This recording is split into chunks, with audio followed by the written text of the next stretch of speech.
Au 104 à Paris, encore une fois, Malik Traoré, on est avec Louis Hamelin. Bonjour Malik, bonjour à toutes celles et ceux qui viennent de nous rejoindre puisque nous sommes en direct sur Facebook. Rappelle qu'il y aura une table ronde dans 20 minutes. Oui, même pas dans 20 minutes, dans 5 minutes. On va parler de la stratégie du développement de la francophonie directement au sein des établissements.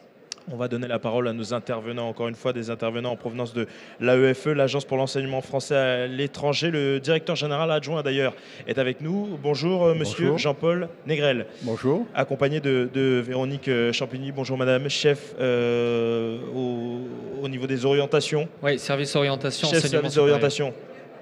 On s'est pas trompé. Voilà, excusez, vraiment désolé.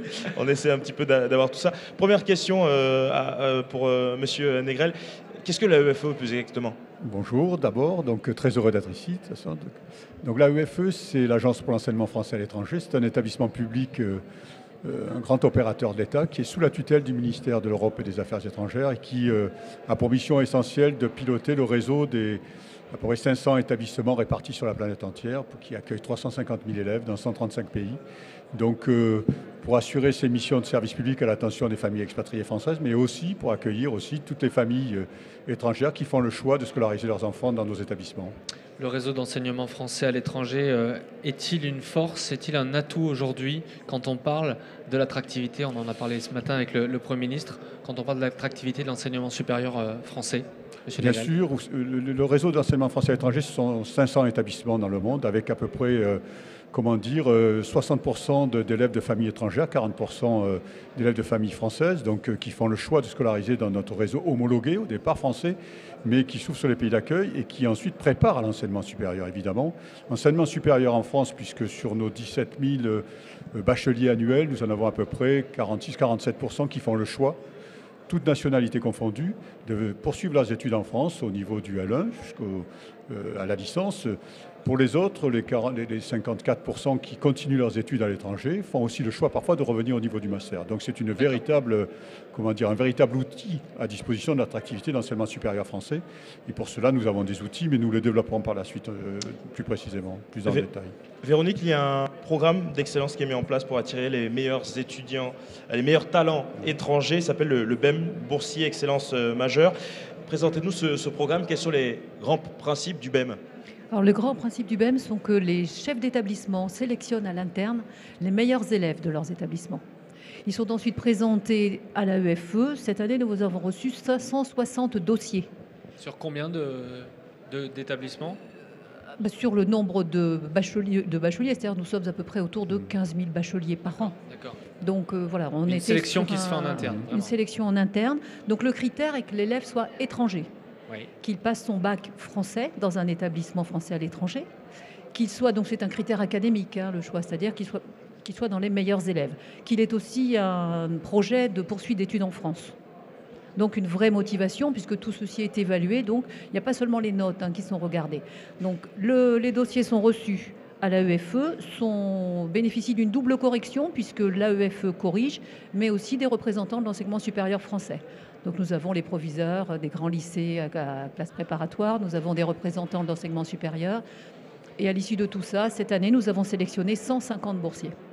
Donc dans ce programme. Dans ce programme. Jean-Paul Négrel. Si vous permettez de compléter, en fait, c'est vrai qu'il s'agit des élèves qui sont recrutés par le biais des établissements avec les postes diplomatiques qui sont recrutés à travers une commission, mais pour un financement en fait d'études qui se déroule sur 5 années. En fait, c'est ça qui est important, c'est-à-dire on accompagne les élèves de la licence jusqu'au master, donc c'est un accompagnement continu et qui porte sur des sommes conséquentes en fait. Sur une cohorte, on a actuellement 850 étudiants qui sont suivis, qui sont aidés pour l'hébergement, pour les inscriptions, pour l'accueil.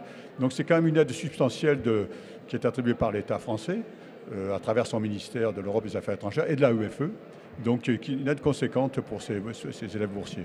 5 ans d'accompagnement, c'est important. Oui. Pour que l'enseignement français à l'étranger continue d'attirer de nouveaux étudiants, il faut nécessairement mettre en place des stratégies de partenariat, travailler main dans la main. Jean-Paul Négrel, est-ce que c'est vraiment le cas aujourd'hui? C'est complètement le cas, puisque vous voyez le partenariat que nous avons notamment avec Campus France, parce que ces bourses Excellence Majeure sont gérées en partenariat étroit avec Campus France, mais nous avons des partenariats avec tous les grands établissements d'enseignement supérieur en France, que ce soit les universités, que ce soit les grandes écoles. Je ne les citerai pas toutes ici, mais nous développons bien sûr cette stratégie de partenariat. Nous organisons des forums métiers, des forums études dans nos établissements en amont, c'est-à-dire bien avant le bac. Et souvent, ces établissements d'enseignement supérieur français se déplacent dans nos établissements pour expliquer aux prochains, aux futurs étudiants ce que c'est que l'enseignement supérieur en France.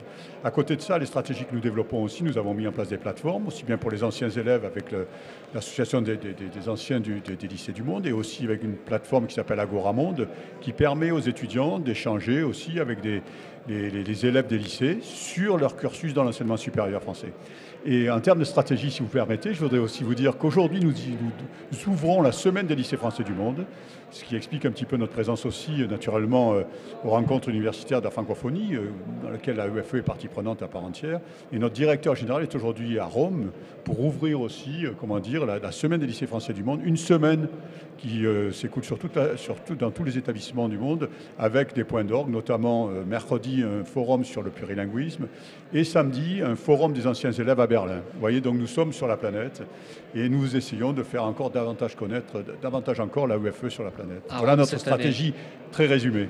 Dernière question, Jean-Paul ou Véronique, d'ailleurs pour cette politique, quels sont les dispositifs innovants qui sont mis en place ? Alors les dispositifs innovants, nous sommes, je dirais, dans l'innovation permanente, puisque non seulement nous adaptons les réformes du ministère de l'Éducation nationale, puisque nous sommes des établissements homologués, donc nous devons nous adapter en tenant compte des spécificités locales. Nous innovons bien sûr sur la formation, sur le plurilinguisme, nous innovons sur nos plateformes, sur le numérique. Je dirais que non pas que nous sommes condamnés, parce que c'est un terme négatif, nous nous employons à innover quotidiennement avec notre service pédagogique. Véronique, vous souhaitez ajouter quelque chose en complément? Non, simplement que l'agence, effectivement, choisit vraiment d'investir pleinement dans le devenir de ses élèves, puisque le choix d'avoir un service orientation enseignement supérieur fait qu'on permet aux élèves de choisir dans la mesure où ils ont la possibilité de connaître la richesse de l'enseignement supérieur français. L'AEFE, acteur incontournable dans l'accompagnement. On va revenir avec beaucoup d'invités de l'AEFE aujourd'hui, demain et mercredi, avec des tables rondes, des ateliers. Un grand merci à vous d'être passé nous voir, Jean-Paul Négrel et Véronique Champigny. Merci pour votre accueil. Merci à vous. Merci beaucoup. Vous restez bien avec nous. Hashtag RUF 2018, Nabil. Dans quelques instants maintenant, on va commencer notre premier Nabil. Malik Traoré. À tout de suite. Merci. Tout de suite.